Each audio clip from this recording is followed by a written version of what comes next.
Friends, how are you. मैं आपके शीशम स्कूल कक्षा छठी की अध्यापिका।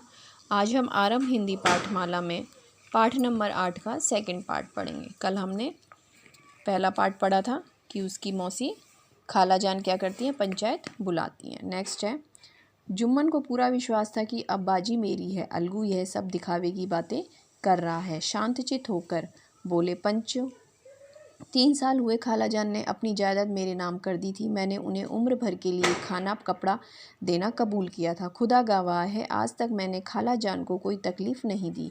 मैं उन्हें अपनी माँ के समान समझता हूँ। उनकी सेवा करना मेरा फ़र्ज़ है, मगर औरतों में ज़रा अनबन रहती है, इसमें मेरा क्या बस है।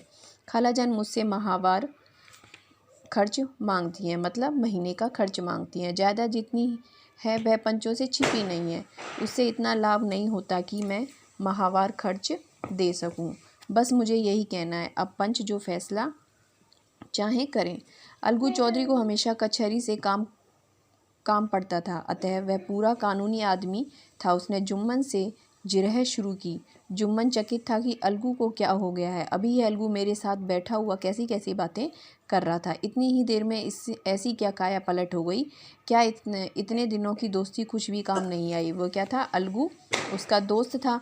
तो पहले तो वो बोल रहा था कि मैं उसके खिलाफ़ नहीं बोलूँगा, लेकिन अचानक ही वह उसके खिलाफ़ हो गया और उससे अलग अलग तरह के सवाल पूछने लगा। जुम्मन शेख तो इसी सोच विचार में पड़े हुए थे कि इतने में अलगू ने फैसला सुनाया। जुम्मन शेख, पंचों ने इस मामले पर विचार किया। उसने यह नीति संगत मालूम होता है कि खाला जान को माहवार खर्च दिया जाए।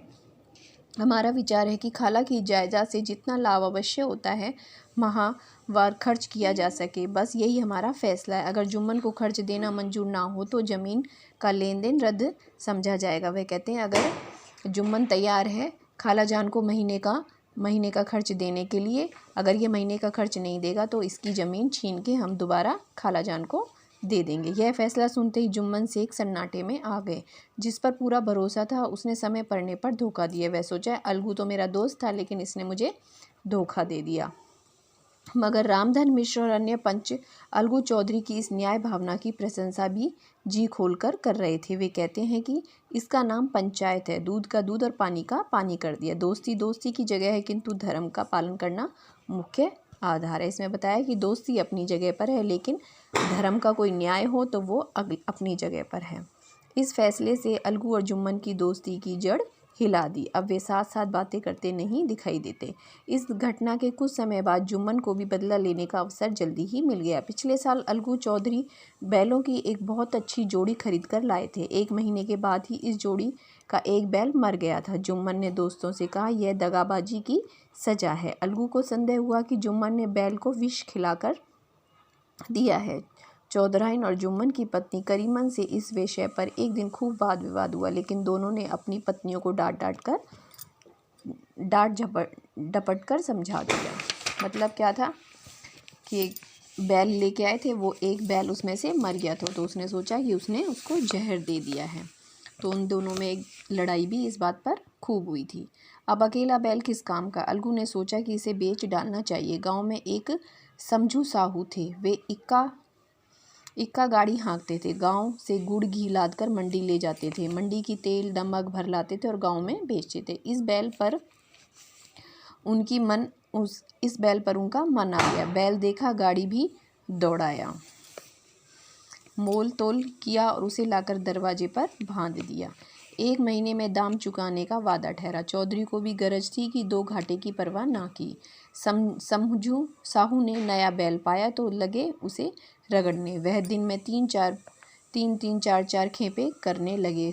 ना चारे की फिक्र थी, ना पानी की, बस खेपों से काम था। मंडी ले गए, वहाँ कुछ सूखा भूसा सामने डाल दिया। बेचारा जानवर अभी दम भी ना ले पाया था कि फिर जोत दिया। महीने भर भी वह पिस रहा था। इक्के का जुआ देखते ही उसका लहू सूख जाता था। एक दिन चौथी खेप से साहू जी ने दुगना बोझ लादा। दिन भर का थका जानवर पैर ना उठते थे। साहू जी को फटकारने लगे। बस फिर क्या था, बैल कलेजा तोड़कर चला। कुछ दूर दौड़ा और चाहा कि जरा दम ले, पर साहू जी को जल्द पहुंचने की फिक्र थी। उन्होंने कई कोड़े बड़ी निर्दय से फटकारे। बैल ने एक बार भी जोर न लगाया। अब की बार शक्ति ने जवाब दे दिया। वह धरती पर गिर पड़ा और ऐसा गिरा कि फिर उठ ना जाए। जब उसको बैल को खाने पीने को नहीं मिलेगा तो क्या होगा, वह कमज़ोर हो जाएगा और उससे बोझ नहीं उठाया जाएगा। इस घटना को हुए 1 महीने बीत गए। अलगू जब अपने बैल के दाम मांगते तब साहू और साहूइन दोनों ही उल्टा सीधा बकने लगते। वाह, यहाँ तो सारे जन्म की कमाई लुट गई, सत्यानाश हो गया। और इन्हें दामों की पड़ी हुई है। मुर्दा बैल दिया था, उस पर दाम लगाने, उसका दाम मांगने चले, आंखों में धूल झोंक दी। सत्यानाशी बैल गधे बांध दिया। हमें निरा मूर्ख ही समझ लिया। चाहो तो अपना बैल खोल ले जाओ, महीना भर की बदले जो महीना जोत लो, और क्या लोगे। उन्होंने क्या किया, एक तो हमें बैल दे दिया जो मतलब किसी काम का नहीं था, और हमसे अब पैसे मांगने आ रहे हैं। हमारी आंखों में क्या कर दी, धूल झोंक दी, और हमें बैल की जगह गधा दे दिया। शोरगुल सुनकर गांव के भले मानस जमा हो गए। उन्होंने दोनों को समझाया, साहू जी को दिलासा देकर घर से निकाला। वे परामर्श देने लगे कि इस तरह से काम ना चलेगा, पंचायत कर लो, जो कुछ तय हो गया हो उसे स्वीकार कर लो। साहू जी राजी हो गए। अलगू ने भी हामी भर ली। पंचायत की तैयारियां होने लगी। दोनों पक्षों ने अपने अपने दल बनाने शुरू कर दिए। इसके बाद तीसरे दिन उसी वृक्ष के नीचे पंचायत बैठी। सब लोग बैठ गए तो रामधन मिश्र ने कहा, अब देरी क्या है, पंचों को चुनाव होना चाहिए। बोले, चौधरी किसी को पंच बनाते हो। अलगू ने दीन भाव से कहा, समझू साहू ही चुन लें। समझू खड़े हुए और कड़क कर बोले, मेरी ओर से जुम्मन शेख। जुम्मन का नाम सुनते ही अलगू चौधरी का कलेजा धक धक करने लगा, मानो किसी ने अचानक थप्पड़ मार दिया हो। लेकिन फिर भी उन्होंने हामी भर दी, क्योंकि जुम्मन तो क्या था, उन दोनों में लड़ाई हो गई थी। पहले जुम्मन के खिलाफ उन्होंने गवाही दी थी अलगू ने।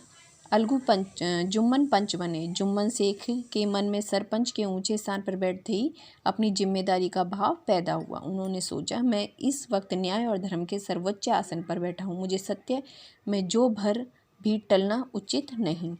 पंचों ने दोनों पक्षों के सवाल जवाब करने शुरू किए। बहुत देर तक दोनों दल अपने अपने पक्ष का समर्थन करते रहे। इस विषय में तो सब सहमत थे कि समझू को बैल का मूल्य देना चाहिए, परंतु दो महाशय इस कारण छूट दिलाना चाहते थे कि बैल के मर जाने से समूह को हानि हुई। बहस के अंत में जुम्मन ने फैसला सुनाया, अलगू चौधरी और समूह शाही पंचों ने तुम्हारे मामले में अच्छी तरह विचार किया है। समझू को चाहिए कि बैल का सारा दाम दे। जिस वक्त उन्होंने बैल लिया उसे कोई बीमारी ना थी। अगर उसी समय दाम दे दिए जाते तो आज हमारे सामने यह मामला ही न होता। बैल की मृत्यु केवल इस कारण हुई है कि उसे बड़ा कठिन परिश्रम लिया गया है, उनके दाने चारे का कोई अच्छा प्रबंध नहीं किया गया। उन्होंने एकदम सही फैसला लिया कि जब बैल खरीदा गया था तो उसको कोई बीमारी नहीं थी, बाद में उसको खाना पीना नहीं मिला तो वह कमज़ोर हो गया। रामधन मिश्र बोले, समझू ने बैल को जानबूझकर मारा है, अतएव उसे दंड देना चाहिए। जुम्मन बोली, यह दूसरा सवाल है, हमें इसे कोई मतलब नहीं है। झगड़ू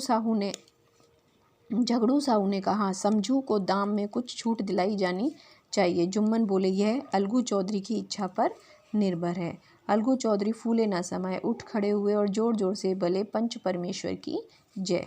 उसके साथ ही चारों ओर से आवाज़ हुई, पंच परमेश्वर की जय। प्रत्येक मनुष्य जुम्मन की नीति को सराह रहा था। इसे कहते हैं न्याय। मनुष्य का काम नहीं है, पंच में परमेश्वर वास करते हैं। थोड़ी देर बाद जुम्मन अलगू के पास गए और उनके गले लिपट कर बोले, भैया, जब से तुमने मेरी पंचायत की तब से मैं तुम्हारा प्राणघातक शत्रु बन गया था, पर आज मुझे ज्ञात हुआ कि पंच के पद पर बैठकर ना कोई किसी का दोस्त होता है और ना ही दुश्मन। न्याय के सिवा उसे और कुछ नहीं सूझता। आज मुझे विश्वास हो गया कि पंच की जुबान में खुदा बोलता है। यह सुनकर अलगू रोने लगे। आंसुओं से दोनों के दिलों का मैल धुल गया। मित्रता की मुरझाई हुई लता फिर से हरी हो गई। इसमें क्या बताया गया है कि जब हम पंच बनते हैं, मतलब फैसला करते हैं, तो ना ही हमारा कोई दोस्त होता है ना कोई हमारा शत्रु होता है, हमारे लिए दोनों बराबर होते हैं। तो इसमें उन दोनों की दोस्ती की सराहना हुई। बाद में जब उसकी खाला के खिलाफ उसने गवाही दी थी तो वो क्या हुआ था, उनकी दोस्ती टूट गई थी और दोनों एक दूसरे के दुश्मन बन गए थे। लेकिन बाद में उसको एहसास हुआ कि जब पंच की कुर्सी पर बैठते हैं तो सब बराबर होता है और पंच का ही फैसला भगवान का फैसला होता है। तो आज आपका ये चैप्टर ख़त्म हो गया है। आप इसकी रीडिंग कीजिए और इसको अच्छे से समझिए। Thank you.